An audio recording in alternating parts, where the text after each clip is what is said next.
Shikues të nderuar, jemi bashkë në magazinën informative 21 drejt për drejt, në cilën do të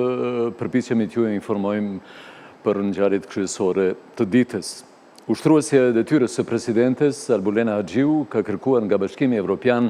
që progresi i Kosovës në zbatimin e reformave të marrë përgjigje të qartë politike përmes avancimit drejt statusit të vendit kandidat dhe hapjes së negociatave për antarësim. Këto komente Haxhiu i bëri gjatë takimit me drejtoreshën për Ballkanin Perëndimor në Komisionin Evropian, Valentina Supertin, e cila po zhvillon vizitën e saj të parë në Kosovë. Sipas njoftimit të presidencës, Haxhiu vlerësoi mbështetjen e vazhdueshme të BE-s për zhvillimin e Kosovës, duke theksuar se kjo mbështetje është shndruar në institucione demokratike, reforma dhe orientim të qartë evropian, i cili sipas saj gëzon mbështetje të lartë nga qytetarët. Gjatë takimit u diskutua edhe për rëndësinë e zbatimit të marrëveshjeve të procesit të Berlinit dhe bashkëpunimit të barabartë rajonal. Haxhiu theksoi se Kosova duhet të trajtohet në mënyrë të barabartë në përfaqësim lidhje infrastrukturore, tregti, digitalizim dhe qasje në nismat e tregut të përbashkët. Drejtoreshën për zgjerim të Bashkimit Evropian dhe Fqinjsinë Lindore për Ballkanin Perëndimor, Valentina Supertin, e priti edhe shefja në detyrë e Bashkimit Evropian në Kosovë, Eva Pallatova, me çast theksuan se Kosova si nevojitet stabilitet institucional për të përfituar plotësisht nga momentumi i ri i zgjerimit Bashkimit Evropian, si dhe nga mundësitë që ofrohen përmes planit të rritjes dhe instrumentit të asistencës para antarësimit të njohur si IPA.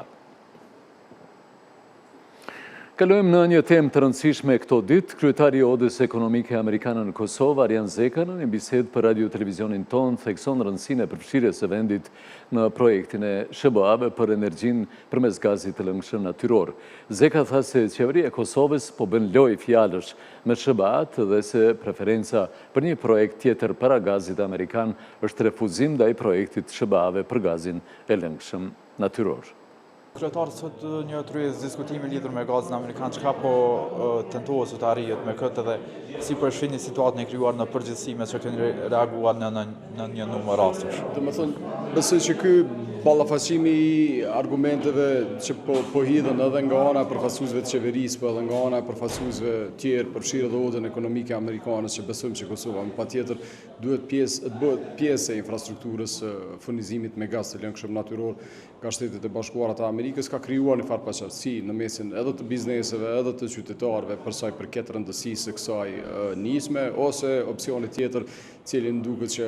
e përkrah më tepër qeveria e Kosovës, që është ajo e gasifikimit. Ne si Oda Amerikane kemi bërë të qartë, domethënë që opsioni i përfshirjes në infrastrukturën e gazit të lëngshëm natyror nuk duhet përjashtoj asnjë opsion tjetër, domethënë përfshirë edhe gasifikimin, edhe gasifikimi, edhe kyçja në infrastrukturën e gazit amerikan, domethënë gjitha e kompletojnë miksin energjetik të Kosovës, i cili është aq shumë i nevojshëm. Domethënë ne realisht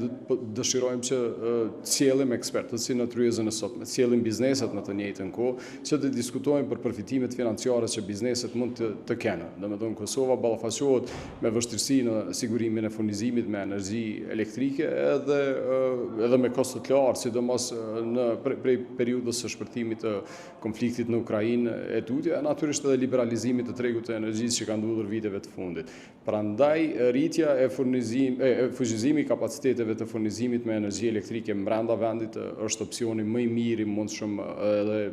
është fatkeqësi s'po kemi debat mirëfillt me përfaqësuesit e qeverisë. Domethënë e vetmja formë e diskutimit në një mënyrë tjetër po mbetet kjo përmes mediave, përçka jemi shumë mirënjohës edhe falënderues. Besojmë që duhet ketë një diskutim të tillë, gjithë përfshirës, me të gjithë, domethënë me ekspertët, përfaqësuesit e qeverisë, përfaqësuesit e partive të tjera politike, të cilat duket që në një masë edhe kanë politizuar këtë çështje dhe shfrytëzojnë si një mundësi për të sulmuar qeverinë. Kjo çështje duhet, domethënë, nuk duhet shfrytëzohet për politikë ditore, domethënë, plus që po flasim edhe për raportin e Kosovës në këtë rast me aleatin e saj më të rëndësishëm me Shtetet e Bashkuara të Amerikës. Ka pasur kërkesë, domethënë, të qartë direkte nga ana e përfaqësuesve të qeverisë amerikane, edhe atyre që operojnë në ambasadën e Shteteve të Bashkuara të Amerikës në Prishtinë, por natyrisht edhe përfaqësuesve të Departamentit të Energjisë të Shteteve të Bashkuara të Amerikës, që i kanë drejtuar Kosovës kërkesë që të bëhet pjesë e infrastrukturës së gazit, para se të bëhet vonë. Domethënë po flitet për një dritare kohore prej një viti, me qenë se tashmë të gjitha shtetet e tjera të Ballkanit Perëndimor realisht janë pjesë e një nisme të tillë. Një reagim i ministrës Rezanollit të premtë nga shumë kur pasi refuzim i gazit amerikan. A bat ju si të tillë dhe sa mundet Kosova që të ndërtojë një termocentral për shfrytëzimin e thëngjillit? Po natyrisht, domethënë po flasim për lojë fjalësh. Domethënë nuk ka ndoshta një jo eksplicite të thënë nga ana e qeverisë Republikës Kosovës ose përfaqësuesve të saj, anëtarëve të kabinetit qeveritar, po të njëjtën kohë nuk ka asnjë po. Domethënë ka pasur ka një kërkesë direkte nga ana siç e thash, nga ana përfaqësuesve të qeverisë amerikane, edhe qeveria e Kosovës realisht refuzon që të bëhet pjesë, për aq sa të gjitha shtetet e tjera të Ballkanit Perëndimor, gjithë fshinjtë tonë tashmë janë zotuar që në një të ardhme ju të largët disa prej tyre kanë nisur edhe investimet në këtë aspekt, domethënë për ndërtimin e infrastrukturës së gazit, derisa Kosova ka hedhur në pa ide të tjera siç është ajo e gasifikimit, që i bie refuzim. Domethënë edhe po mos thuhet në mënyrë të qartë që po e refuzojmë këtë kërkesë, realisht veprimet e qeverisë ose nismat e tjera domethënë çojnë në një refuzim. Çka do thotë Kosova të refuzojë SHBA-n? Është lajm i keq, domethënë ne kishim edhe një organizim tjetër atë ndarjes së minjojeve për kompanitë të cilat kontribuojnë në këtë zhvillimin e raporteve ekonomike ndërmjet Kosovës edhe SHBA-s, dhe unë thash domethënë për një shtet i cili gjithmonë ka thënë po Kosovës kurdo që Kosova ka pasur nevojë, domethënë edhe në periudhën e slirimit, edhe periudhën e shpalljes pavarësisë, edhe së ndërtimit më vonshëm, edhe sot në aspektin e sigurisë, domethënë një jo e Kosovës është domethënë shenjë më e madhe e mos minjohet që ne mund t'i bëjmë aleatit më të rëndësishëm që kemi. Pas intervistës së kolegut Shkëllxhen Lakna, kalojmë në një debat tjetër që është bërë, po ashtu për marrëdhëniet e Kosovës me jashtë, konkretisht me Bashkimin Evropian. Vendi ynë po rrezikon të humbë miliona euro nga plani i rritjes i Bashkimit Evropian për shkak të vonajsave në zbatimin e reformave dhe mos funksionalizimin e plot të institucioneve. Pranemroi grupi për studime juridike dhe politike. Me Besar Gërgin nga kjo organizat bisedoi kolegu Burim Zariqi. Të ndërtimet e institucioneve, por ajo që bie në sy është zvarritja për formimin e tyre, konsiderohet humbje e madhe për Kosovën. Në çfarë aspekti? Atëherë nëse flasim konkretisht për shembull në aspektin e planit të rritjes, ne kemi thënë për një kohë të gjatë se fondi prej rreth 883 milionë euro që u janë dedikuar Kosovës janë të kurzuara me përmbushjen e disa reformave të cilat Kosova i ka marrë përsipër në kuadër të agjendës së reformave. Duke qenë se për gati një vjet e gjysmë nuk kemi pasur as qeveri me mandat të plot nga shumicën e kohës dhe as kuvend funksionar, shumica dërmuese e këtyre reformave nuk kanë mundur të shtyhen përpara. Prandaj kjo sot, domethënë në 30 qershor, është afati i parë i forcë të cilën po e kalojmë, ku prej kësaj pike fillojnë humbjet financiare, për arsye se afati i parë ka qenë në qershor të vitit 2025 dhe pas asaj ka hyrë në fuqi greq periudha një vjeçare, pra ka pasur një periudhë tolerance të Komisionit Evropian, ku ka thënë se ne ju presim deri në një vjet për përmbushjen e këtyre reformave. Sot me 30 qershor kalon edhe kjo kohë dhe reformat të cilët nuk janë të përmbushur deri tani, fondet që kanë qenë të alokuara për to do të humben përfundimisht pra në mënyrë të pakthyeshme. Prandaj, konkretisht në këtë rast, kur s'kemi një qeveri që është në gjendje që të miratojë strategjitë dhe që t'i kryej këto funksione ekzekutive, kur kemi një kuvend që nuk është në gjendje që të miratojë ligje, si dhe të votojë për komisione të ndryshme, pra gjëra që lidhen me agjendën e reformave, kjo po na kushton neve konkretisht qytetarëve të Kosovës me fondet të Bashkimit Evropian. Prandaj është një mesazh për elitën politike se duhet sa më shpejt që të themelojnë institucionet në mënyrë që të minimizohet dëmi nga humbjet e fondeve dhe që të përmirësohet qeverisja e vendit si dhe të ecin reformat në fushën e integrimit evropian përpara. Për çfarë fonde bëhet fjalë fillestare, do thotë për çfarë shumë parash po humb Kosova në këtë rast? Tash në këtë pikë nuk mund të japim shifra të sakta, duke qenë se ende nuk ka një raport zyrtar që qeveria ja ka dorëzuar Bashkimit Evropian, kjo pritet të ndodhë në 2 javë të ardhshme, dhe pastaj vjen edhe vlerësimi i Bashkimit Evropian për të gjitha reformat që Kosova i ka plotësuar ose jo. Çfarë mund të themi me siguri është se shuma totale që ishte alokuar për këtë periudhë ka qenë 90.6 milion euro. Pra disa nga këto reforma janë zbatuar, disa nuk janë zbatuar, nuk e dim saktësisht se cila çka, por çka e dim po ashtu është se në një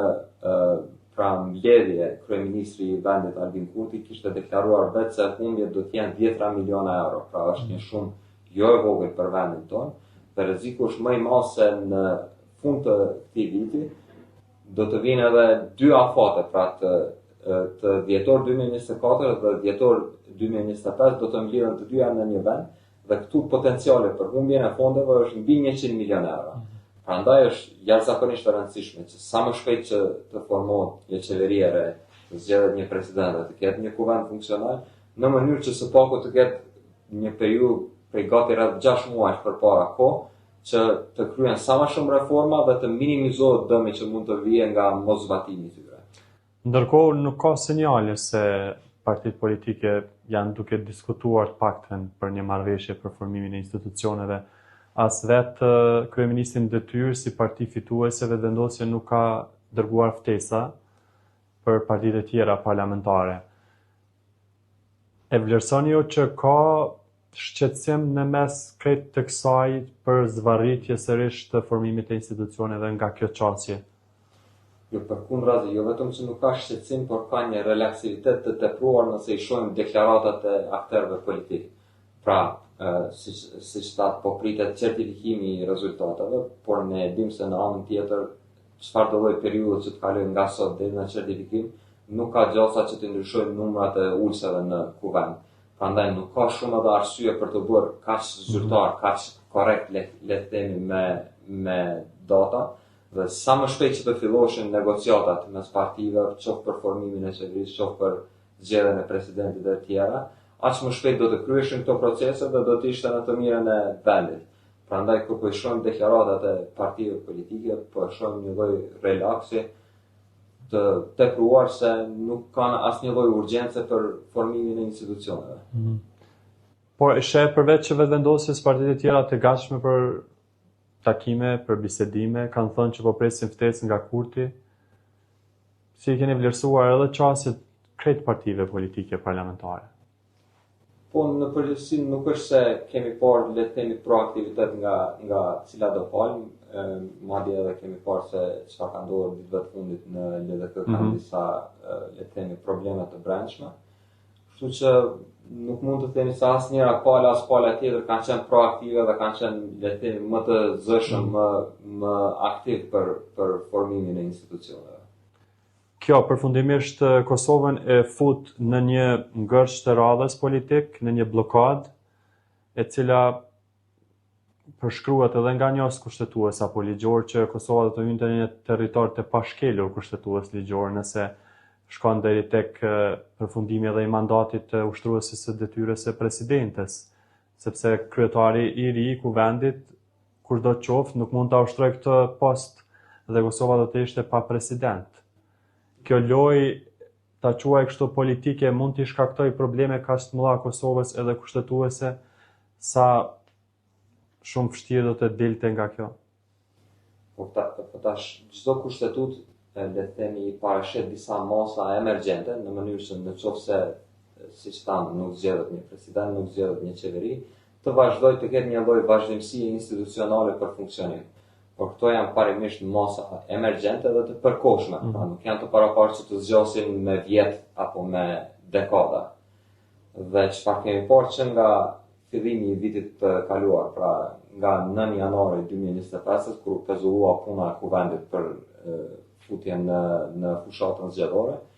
kemi parë kriza të ripërsëritura të një pas njëshme politike, të cilët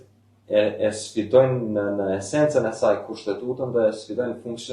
funksionalitetin e sistemit rendit kushtetutës të Kosovës. Prandaj sa më shumë që zgjat kjo, aq më shumë do të futemi në terrene të panjohura dhe në pyetje për të cilat kushtetuta mbas edhe nuk është e gatshme të përgjigjet, sepse ajo në përgjithësi kushtetutat në përgjithësi përkufizojnë se çfarë mund të bëni, por nuk është se japin recetat e sakta se çfarë duhet të bëhet për të ecur përpara. Kjo u takon partive politike, populli e ka bërë vetën, ka dalë në zgjedhje dhe ka dhënë mesazh të qartë se kush sa mandate do t'i ketë, është plotësisht pra në dorën e politikanëve nga partitë politike që të ulen së bashku dhe të bëjnë një kompromis. Ju si institut e përcjellni shumë nga afër zhvillimet politike, por shihni element që ka hapësirë për kompromis tek këto subjekte politike. E përmende që ka qenë një vet i zvarritur për formimin e institucioneve viti që lan pas zgjedhjet e njëpasnjëshme pikërisht për mungesë të kompromisit. Tani ka ndryshime apo jo në mes partish, apo thjesht janë qëndrime të ngjashme pothuajse? Po tash nëse bëjmë krahasim për shembull me vende europiane, ka vende si Holanda dhe Danimarka ku nuk ka prag zgjedhor për të futur në kuvend,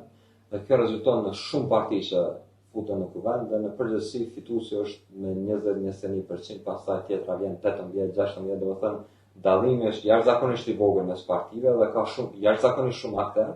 por janë në gjendje që të bëjnë kompromis së bashku dhe të krijojnë qeveri, të kenë institucione stabile. Prandaj në Kosovë nuk mund të fajsojmë as sistemin politik, as edhe vullnetin qytetar se është treguar. Sakt. Njerëzit votojnë ashtu si u amën mendje, po faji është pikërisht të politikanët sepse nuk janë 30 parti politike, janë 4 parti politike shqiptare në kuvend që janë kryesore pra që dhe 20 deputet nga komuniteti jo shumis, në përgjithësi deputetët nga komunitetet tjera post-serbe kanë qenë jashtëzakonisht bashkëpunues në formimin e institucioneve. Pra topi është në fushën e këtyre 4 partive politike që duhet të merren vesh mes vete. Por këtu kemi të bëjmë me një problem mentaliteti që nuk njeh shumë hapësirë për kompromise, dhe padyshim që hapësira prej disa javësh apo disa muajsh nuk është e mjaftueshme për të ndryshuar mentalitetin, por ne megjithatë shpresojmë se rëndësia e formimit të institucioneve megjithatë do t'i bindë politikanët që të ulen në një tavolinë dhe të bëjnë një kompromis. Shkuznderuar më shumë për zhvillimet rreth gazit amerikan, por edhe problemeve me planin e rritjes, flasim në vijim me profesorin Safet Gërxhaliu, cilin e kemi në linjë të drejt për drejt. Përshëndetje Safet. Përshëndetje, falenderoj. Nga sfida në sfidë, fjala është për një pikpyetje pse kështu po ndodh këtë radhë edhe me një problem mes Kosovës dhe Bashkisë Ndërkombëtare, konkretisht SBA-s. Ku qëndron e gjithë fshehtësia e kësaj? Unë besoj që skena politike është politizuar në skajshmëri dhe vizioni për zhvillim ekonomik është inekzistent në një shtet ku nuk ka vizion apo plan nacional zhvillimor eksperimentohet në këtë mënyrë. Po të kishim plan nacional zhvillimor dhe të dihet cilat sektorët do të jenë shtyllat të zhvillimit ekonomik, atëherë me siguri do të kuptojë që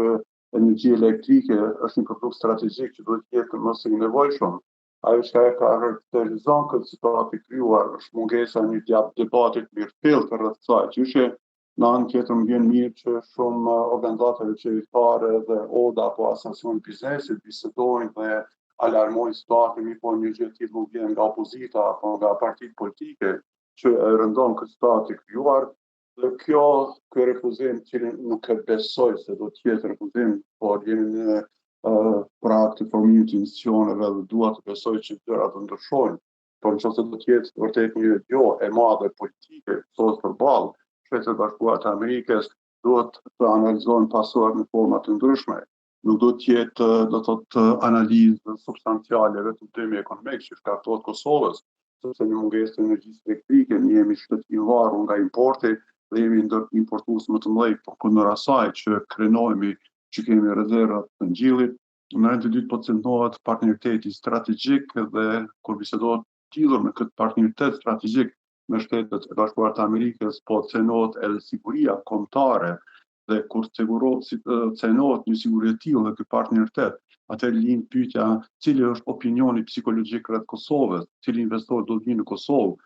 kush do të jetë ai që do ta ketë guximin që të investojë në Kosovë. Prandaj definitivisht është koha kur duhet të ngritemi interesat partive politike, është koha kur duhet të reflektojmë në interes të shtetit dhe të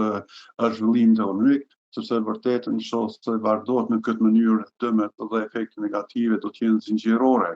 Më bëri përshtypje në një konferencë rajonale të mbajtur në Sarajevo në çfarë krenarie polshin shtetet apo përfaqësues të shtetit Ballkanit Perëndimor për rëndësinë e forcimit të partneritetit strategjik me Shtetet e Bashkuara të Amerikës, për rëndësinë e ofrimit të partneritetit në implementim të një projekti të tillë sa i përket gazit, një projekt të cilin e mirëpret dhe e duart roket edhe Serbia, që ndoshta krahasuar me Kosovën ka alternativa tjera. Prandaj vërtet besoj që do të kemi ftofje të emocioneve, do të mendojmë me tru të ftoftë e me zemër të nxehtë dhe do të jemi pjesë e implementimit të një projekti që për Kosovën ka rëndësi multidimensionale. Bëra një analizë. Pse mendon që pushteti po heziton apo ndoshta më mirë thënë po e bllokon një relat të tillë ekonomike, strategjike, siç e the vetë me Shtetet e Bashkuara? Unë besoj përgjegjën e këtë pyetje do ta dhënë qytetarët e Kosovës, sepse çdo gjë që vendoset sot në instancë politike, përgjegjja do të jetë ne flasim në emër të sovran, sepse vërtet e kanë votën dhe e kanë zgjedhjen. Por mbi luftën për pushtet duhet të jetë lufta për shtet, sepse vërtet Kosova është ndruar në një vrim të Ballkanit, vrim të zezë ekonomike të Ballkanit Perëndimor. I thuar dikujt që Serbia ka mbi 33 miliard euro eksport në vitin 2025. I thuar dikujt që ne si Kosovë ndoshta bëjmë shaka me Bosnën dhe Hercegovinën për hir të problemeve ndërretnike, që ka më tepër se 9 miliard eksporte. I thuar dikujt që një Maqedoni e Veriut me gjitha këto probleme që ka në veti ka më tepër se 4 miliard e 600 milion euro eksporte dhe Kosova të mbetet në madhra vetëm në 900 milion euro, besoj është pasqyra më reale e kolapsit apo e katandisjes ekonomike që po i ndodh Kosovës. Dhe si mund të kemi rikëmbje ekonomike pa energji elektrike, nuk jetohet nga importet dhe si duket politika aktuale morimin kryesor ndoshta të përmbushjes shumë vrimave financiare i ka nga importi i energjisë elektrike, por definitivisht me kalimin e kohës besoj që gjërat do të jenë pak transparente dhe shumë kush do të jetë i turpruar për këtë që do të ndodhur aktualisht në Kosovë, në veçanti ku ky refuzim ndaj Shtetit Bashkuara të Amerikës dëshmon faktin që në Kosovë janë varrosur dy institucione më kredibile të krenarisë kombëtare, që mirënjohja dhe falënderimi dhe lind pyetja ku jetojnë ato sot në Kosovë. Se fet ka pikpamje ndryshme, deklarime të ndryshme rreth infrastrukturës eventuale për prurjen e gazit lëngshëm amerikan në Kosovë, kur kemi parasysh shpenzimet e mëdha, ndoshta edhe miliardë për importimin e rrymes në momentet caktuara kur Kosova nuk mund të prodhojë me kapacitetet të plota, për çfarë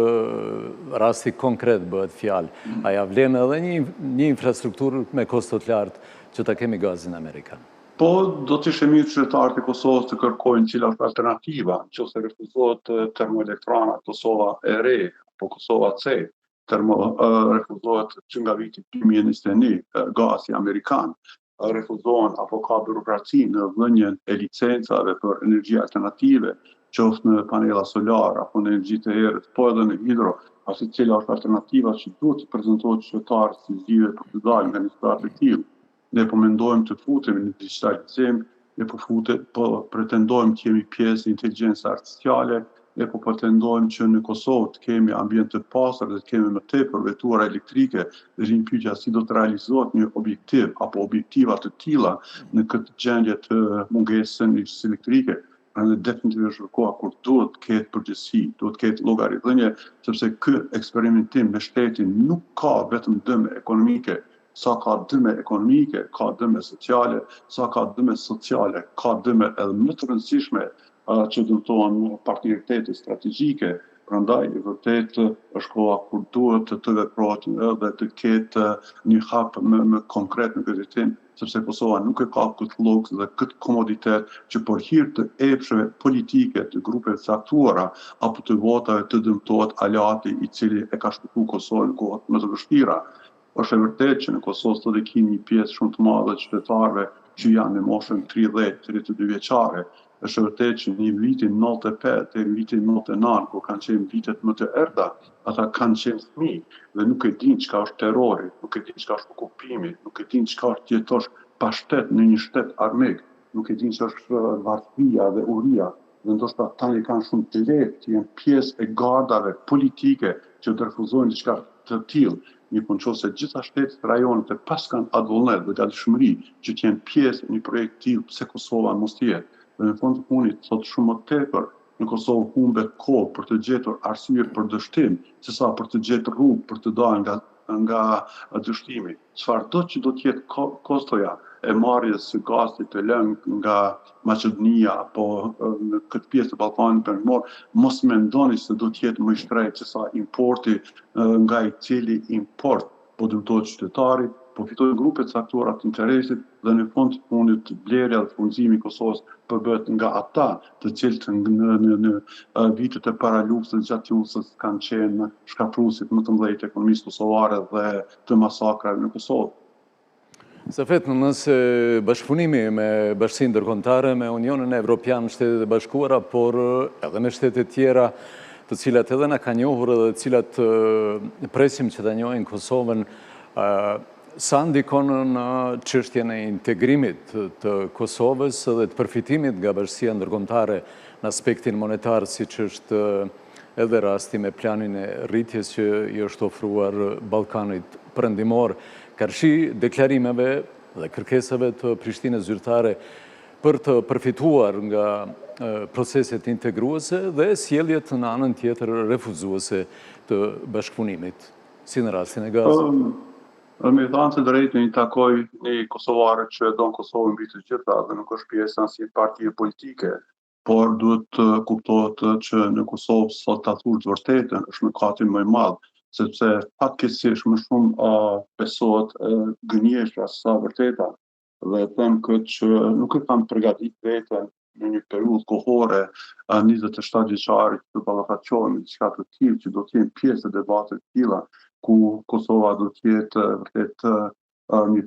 pjesë e problemit substancial në Ballkanin Perëndimor. Është vërtet që kemi sfida të shumta të natyrës politike, por aleancat kanë qenë ato që kanë shpëtuar Kosovën në ditë më të vështira, në veçantë me Shtetet e Bashkuara të Amerikës dhe me shtetet mike evropiane. Këto aleanca definitivisht janë duke zbejt, do të më tepër, por çuditërisht po i shreh vetëm qytetari thjesht, por jo militantët partijak dhe politikanët që flasin nga emër të sovranit, por humbja të gjitha këtyre mundësive që po ndodh vërtet në Kosovë, në partneritet me Bashkimin Evropian, është një mëkat që do të ketë kosto shumë të lartë në kaluarin. Më bëri përshtypje që në Bosnjë dhe Hercegovinë janë më tepër se 1100 investorë të huaj dhe kanë të punësuar më tepër se 90.000 qytetarë Bosnjë dhe Hercegovinës. Një Bosnjë dhe Hercegovinë që për gjitha këtyre problemeve e ka substancën e eksportit vërtet mjaft të fuqishme dhe në të gjitha ato probleme kesh import më tepër se 9 miliardë euro,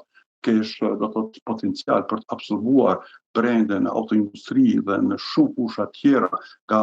Amerika dhe Shtetet Evropiane, dëshmon që diplomacia e Kosovës është inekzistente, figuron në këtë organigramin qeveritar, por në aspektin diplomacisë ekonomike dhe politike vërtet jemi shumë larg dhe duhet të zgjohemi nga gjumi, sepse jemi në shekullin 21, është koha dinamika më e madhe që nuk kthehet kurrë dhe për këtë si duket në Kosovë askush nuk llogarit. Por tëra kjo e dëshmon mungesën e përgjegjësisë, qoftë individuale, qoftë institucionale, sepse po të ndodhte kjo në vende tjera, besoj reagimi kishte më qenë forma ndryshme dhe definitivisht po e them, nuk e di si do ta kuptoni, por si duket fati më i madh i qeverisë aktuale apo i kabinetit eventual të qeverisë në detyrë të zotit Kurti është që nuk e ka Albinin në opozitë. Se po t'ishte ai në opozitë, besoj që edhe vetë do t'ishte ai që të pasulmonte dhe ta kundërshtonte një vendim të tillë të prurë në këtë kohë nga cila do qeveri që do t'jetë në funksion. Safet, është e qartë, është e ditur botërisht se në Kosovë bëhen debate më të shpeshta, nuk mund të them edhe aq të thella, në skenën politike, në përplasjet të pushtet opozit, por jo edhe në temat siç është kësaj radhe gazi amerikan, që të krijohet një përshtypje, një perceptim më i qartë edhe tek qytetarët. A e ke vënë re këtë problem? Është vërtet që agjenda politike në Kosovë është e stërngarkuar, e tëra kjo duke ndodhur nga fakti që nuk ka vizion ekonomik, nuk ka asnjë projekcion ekonomik që duhet ta tërheqë vëmendjen e opinionit dhe nëse nuk ke strategji për ardhmëri, duhet ta fëmirësh me tentativën e hallakatit apo të lumtimit të kaluarës. Nuk duhet të na abrit fakti që kemi të gjitha këto do thotë debate të tilla që shumë më tepër janë do thotë me një prapavi të kaluarës sesa në interes qytetar drejt ardhmërisë. Në këtë tim besoj që shkolla kur duhet ekonomia të jetë prioritet, në fund të funit duhet ta kemi një fije turpi pse jemi këtu ku jemi dhe nuk jemi aty ku e meriton populli. Ti thush dikujt që jemi shliruar nga miq dhe aleatët strategjik. Ti thush dikujt që kemi pas miq më të mëdhenj që na kanë ndihmuar dhe të sjellin veten në këtë gjendje çfarë jemi sot, më keq nuk e di kush të shkujt me ava Kosovës. Por duhet të besoj që përgjigjen kryesore në situatin aktuale duhet ta thotë qytetari, duhet ketë vërtet reagime të ndryshme. E kam tërhequr një ditë paralele, më kujtohet në vitet të 90-ta kur kanë qenë debatet rreth hjekjes apo ndryshimit të amendamenteve kushtetuese të vitit 74 që dëmtonin arsimin, shëndetësinë, administratën dhe çdo gjë që shqiptarë në Kosovë është heshtë në atë kohë, mi po një heshtje e tillë na pruni deri te lufta dhe gjakderja. Sot po heshtet, por nesër do të jetë shumë vonë për të reaguar, sepse një shtet që i humb miq dhe aleatët që në kohët më të vështira e kanë shpirë dorën, vërtet nuk meritojnë më mirë. Dhe në fund të funit duhet të kuptojnë qytetarët e Kosovës që të mos më besojnë mua, po të besojnë realitetit që edhe ne kur kemi menduar gjithherë që Amerika nuk e ka mirë, në fund ka dalë që ajo ka pas mirë dhe Kosova ka pas keq. Ne nuk mund t'i fitojmë gjitha në partneritet me Amerikën dhe me vendet mike evropiane, po nëse nuk kemi partneritet me këto shtete mike, do t'i hupim edhe ato që i kemi. Se vetë kërkesat permanente të herpashershme gjatë vizitave këtu, por edhe në Bruxelles të gjithë funksionarëve të BE-s për përmbushjen e kritereve, kërkesave të tyre për planin e rritjes për Kosovën, i cili po ngec, a janë mundësi për një, si të them, zvarritje të integrimit kosovar në institucionet cilat mëtojmë t'i arrijmë? Nuk është problem në Evropa, problemi është në Kosovë. Çdo herë delegacioni evropian thotë që ju duhet të bëni detyrat të shtëpisë dhe po i bët detyrat të shtëpisë dyrt në adherimin e familjes europiane janë fatin juaj. Mi po definitivisht në qoftë me këtë komoditet dhe me këtë sportivitet ne pranojmë humbjen e më tepër se 880 milion euro nga fondet të ndryshme dhe nuk ka përgjegjësi askush, as nuk kemi debat lidhur me këtë humbje, është mëkati më i madh. Në rend të dytë deri sot në ora 12 të natës apo në ora 24 është dash t'i kemi 111 kritere të përmbushura që kanë qenë obligimet të Kosovës për të qenë pjesë e absorbimit të këtyre mjeteve, dhe këtë nuk e kemi bë, atëherë si duhet të falsojnë tjerët, por ne nuk i bëjmë detyrat të shtëpisë. Si duket është shumë rrugës të mirëshme patriotizëm folklorik dhe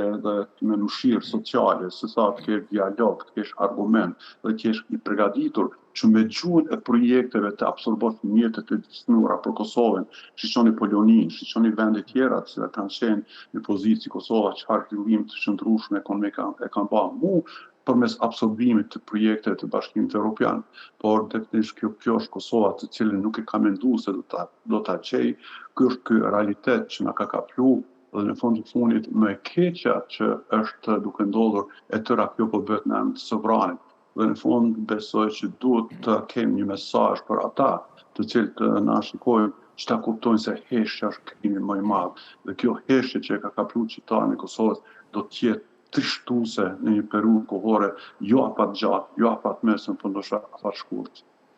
Safet, shpeshherë në këtë studio bashkë me ty kemi trajtuar zhvillimin, ecurinë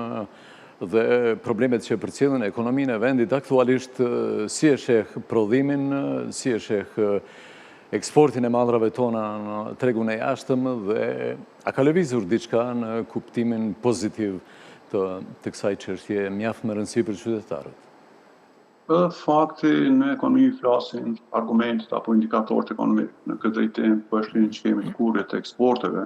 po është që më tepër se 80% e GDP-së së Kosovës janë kredi,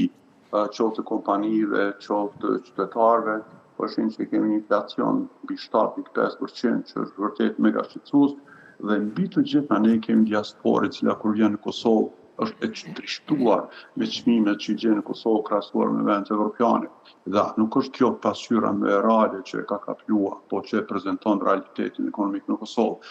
Po çuditërisht këtë nuk e sheh politika, nuk e shohin politikan qoftë në pushtet, qoftë në opozit, dhe kjo është më e keqja që nuk i ndodhet Kosovës. Por definitivisht Kosova po zbrazesh. Tani u ktheva nga Gjermania, ktheva nga një vizitë në vende tjera të Ballkanit perëndimor, dhe nëse shihni Gjermaninë dhe Austrinë, qytetarët e Kosovës janë ata që bredhen nëpër aeroporte, i takon atë moshë të re të cilët shpëtimin e gjejnë në vendet evropiane, dhe dyta që është brenga më e madhe e besoni që jo vetëm në Gjermani, jo vetëm në Sloveni, jo vetëm në Austri, jo vetëm në Bregdetin e Kroacisë dhe në Shqipëri e Malzi, po investorët Kosovës sot janë ndër investorët më të mëdhenj në Bosnën dhe Hercegovinë, përkundër asaj që ne nuk kemi raporte politike apo jemi në këtë tofje politike që përsell, sepse në vend apo në një shtet ku nuk ka stabilitet politik, nuk ka siguri dhe ka keqësim të raportet me aleat strategjik, çfarë janë Shtetet Bashkuara të Amerikës, për çka mund të flasim në aspektin ekonomik. Më bëri përshtypje një ellan që e pata në një konferencë në Sarajevo, në një kalkulim ku del se 6 shtetet e Ballkanit perëndimor kanë afër 17 milion qytetarë dhe kanë 47 miliardë euro eksport. Slovenia e vetme në Bashkimin Evropian, pa stabilitet politik, ka 2 milion qytetarë dhe ka më tepër se 78 miliardë euro eksport. Dhe Austria, që ka vetëm 9 milion e 200.000 banor, ka 182 miliardë euro. Po e shihni çfarë dallimi dhe sa është e rëndësishme kur prioritet është ekonomia dhe jo politika, kur prioritet është integrimi dhe jo përçarja, kur prioritet është dialogu dhe jo konflikti, dhe në fund të fundit këtë ndarje që i gjejmë në Kosovë, këtë hasshmëri mes qytetarëve, po edhe brenda familjes, besoni që nuk mund ta gjeni edhe në Sarajevo në konflikteve dhe të asaj që ka përcjell. Vërtet është një stat e cila mua më brengos shumë, por në fund të fundit as këtij emisioni me siguri do të kemi patriot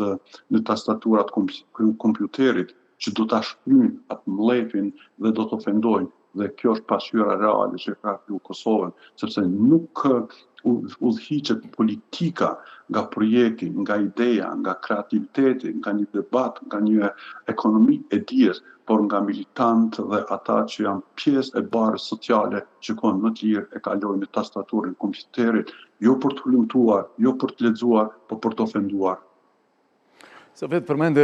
të dhëna shifra, do të thoshe enorme krahasuar me vendin tonë të zhvillimit ekonomik në vendet përreth nesh. Në këtë situatë, Kosova në rast të ndonjë krize të radhës, nëse mund të them kështu, siç ishte pandemia, lufta në Gjirin Persik, lufta në Ukrainë, çfarë do të ndodhte me shtetin tonë, me qytetarët? Fati më i madh i Kosovës është që vërtet e ka një komitet biznesi, të cilët e kanë dhënë provimin e gjinshmërisë në periudhën kohore 90-99. Dhe nëse në periudhë kohore kanë qenë ata që kanë pas aktivitete dhe kanë afaru dëshmon pjekurinë e tyre, dhe këta do të jenë garancë që do të jenë shtyllë e stabilitetit social dhe të një reflektimi pozitiv. E dyta kemi diasporë e cila ka qenë edhe si duket do të mbetet edhe me tutje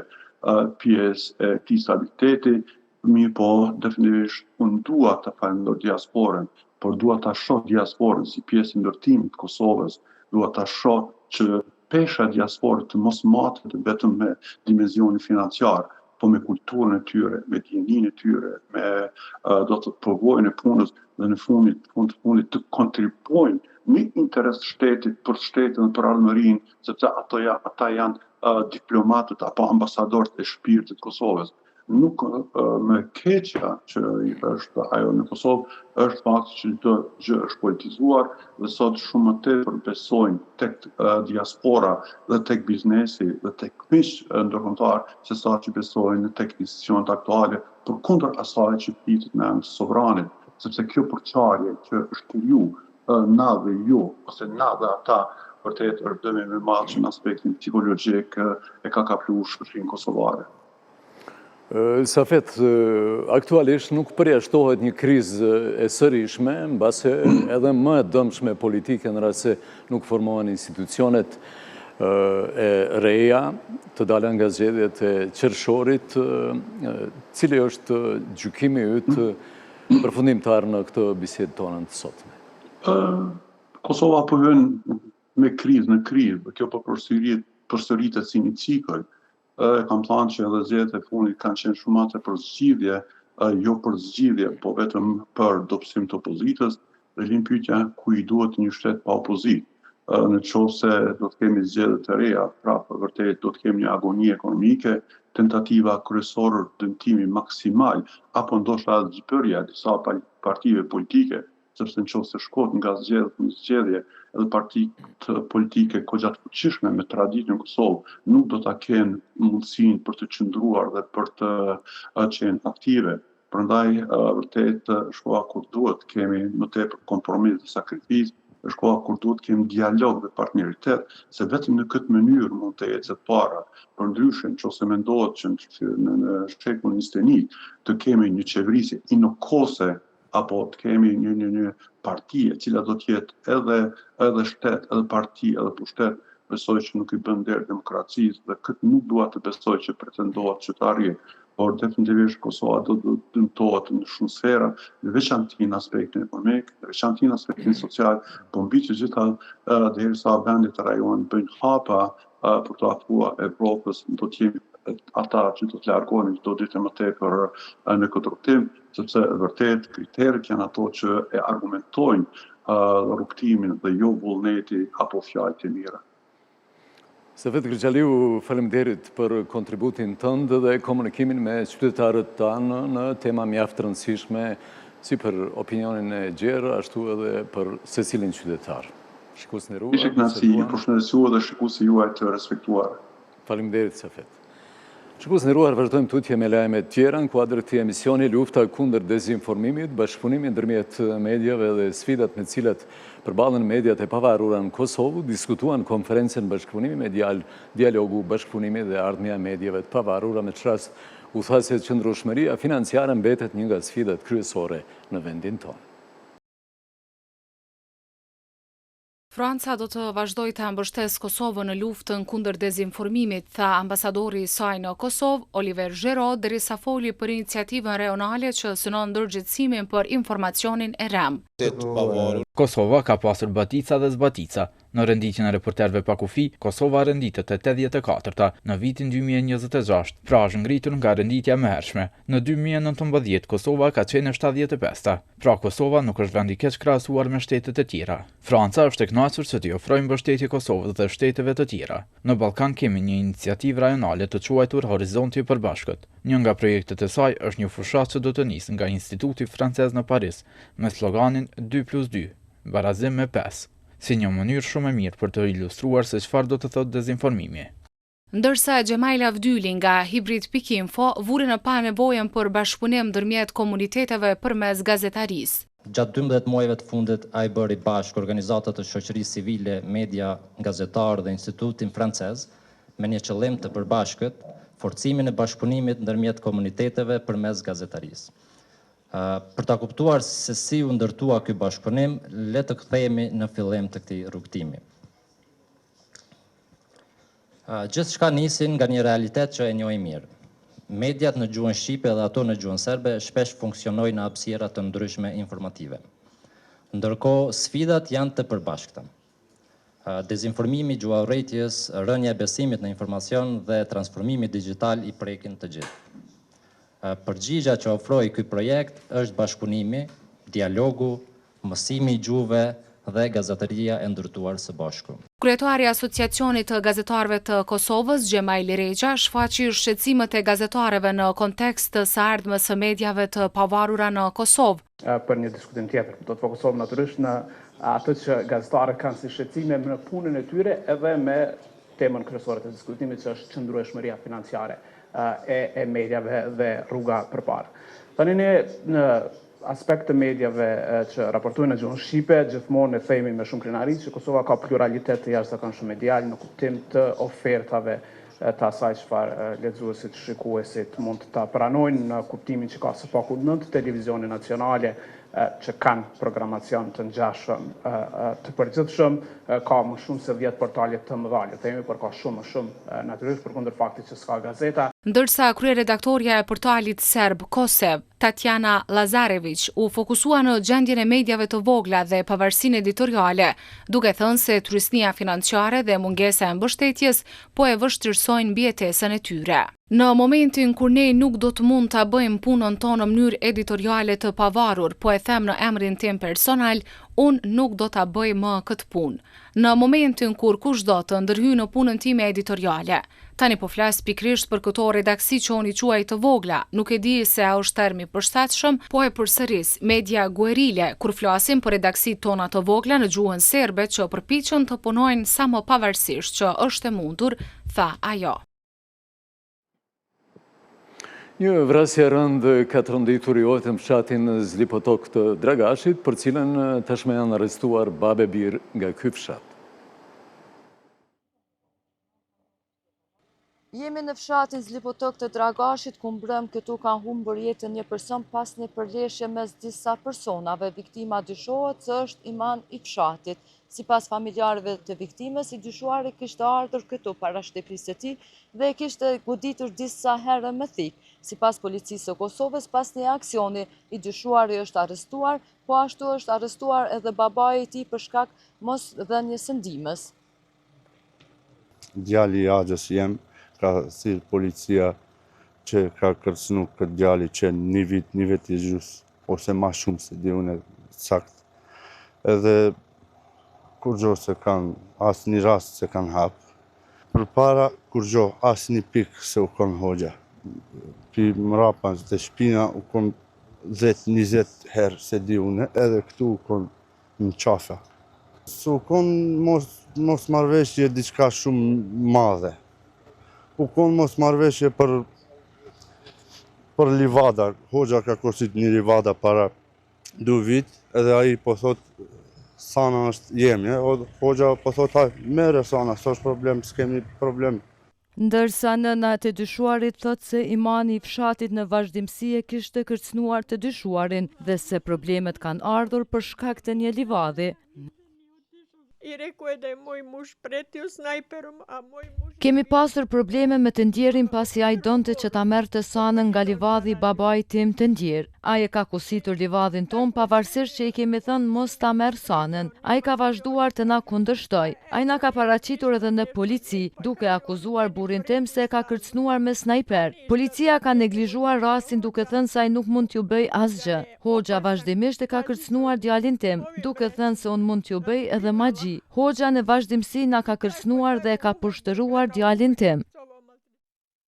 Policia e Kosovës njofton se është arrestuar i dyshuari për vrasjen e GT. Në Zlipotok të Dragashit, në njoftim thuhet se në operacionin për lokalizimin dhe arrestimin e të dyshuarit janë angazhuar njësi të ndryshme policore, përfshirë përdorimin e dronit dhe njësitë policore me qenë. Pas veprimeve intenzive operative hetimore të ndërmarra pa ndërprerje, nga policia e Kosovës është arritur të lokalizohet dhe të arrestohet i dyshuari për rastin e vrasjes në fshatin Zlipotok Dragash. Në operacionin për lokalizimin dhe arrestimin e të dyshuarit janë angazhuar njësitë të ndryshme policore, duke përfshirë përdorimin e dronit për të vëzhguar nga ajri, si dhe njësitë policore me qenë. I dyshuari është shoqëruar në stacionin policor, ku ndaj tij do të vazhdojnë procedurat e meteme hetimore në koordinim me prokurorin. Ndërsa prokuroria themelore në Prizren njofton se i dyshuari BH është ndaluar për 48 orë për shkak të dyshimit të bazuar se ka kryer veprën penale, vrasje e rënd, ndërsa për 48 orë u ndalua dhe babai i tij për shkak të dyshimit për kryerjen e veprës penale mosdhënia ndihmës. Bazuar në të dhënat fillestare të hetimit, më 29 qershor 2026, rreth orës 23:15, policia e Kosovës është njoftuar për një rast të vrasjes në fshatin Zlipotok, komuna Dragashit. Viktima, i cili ishte imam i fshatit, është privuar nga jeta me mjet të mpret. Vdekja e viktimës është konstatuar nga mjeku në vendin e ngjarjes. Pas pranimit të informatës në vendin e ngjarjes ka dalë prokuroria kujdestare nga Departamenti për Krime të Rënda, e cila në bashkëpunim të ngushtë me sektorin e hetimeve rajonale dhe njësitë tjera relevante të policisë së Kosovës kanë ndërmarrë të gjitha veprimet e nevojshme hetimore, me qëllim të ndriçimit të plotë rrethanave të kësaj çështjeje penale. Trupi i pajet i viktimës është dërguar për obduksion në Institutin e Mjekësisë Ligjore në Prishtinë. Shikues nderuar, në emër të kolegëve në regji dhe atyre në desk, ju falenderoj sinqerisht për vëmendje.